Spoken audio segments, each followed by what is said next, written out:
Hello and welcome to EMP Power Sports and Marine in beautiful St. Mary's, Idaho. Today we're talking about countershaft sprockets.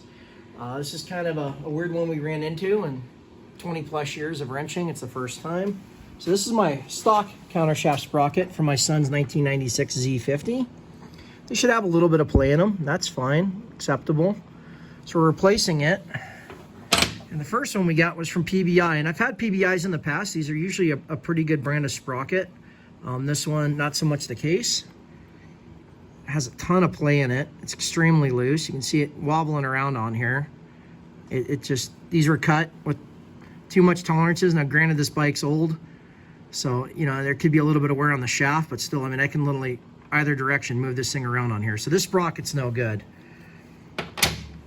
We have a Sunstar sprocket like we have in the rear. I believe these were the factory Honda ones. I think Sunstar made them for them. This is the replacement that we're actually going to use on the bike, and see how much tighter that is? Still a little bit loose because the shaft's old, but it fits very much like the original. So this is an acceptable sprocket. So I just want to bring this to your attention when you're working on your bikes. Just pay attention to the parts, how the old ones fit versus the new. So we have three different sprockets here: the original, the PBI, and the Sunstar. Something else to look for too is if you notice this original sprocket, the teeth are nice and flat. If you look at my rear sprocket, which is a Sunstar, come back into here, get the teeth.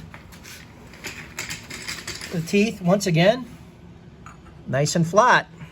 Look at these other two. The Sunstar countershaft we're going to use with the rear, nice and flat. Now this PBI, these are shark teeth, so the pitch is different.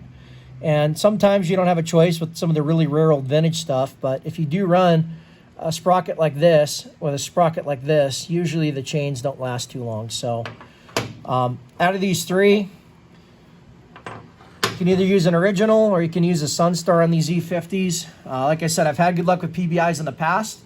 I recently put one on a GSXR that's in here.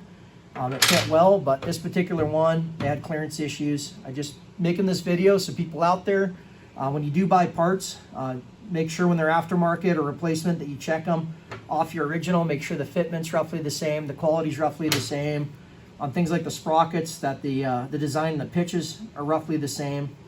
And this will alleviate a lot of headaches and a lot of problems mechanically with your bikes. If you found this video to be helpful, please smash the like button, hit that subscribe button, and please visit emppowersports.com where you can get great deals on parts and apparel.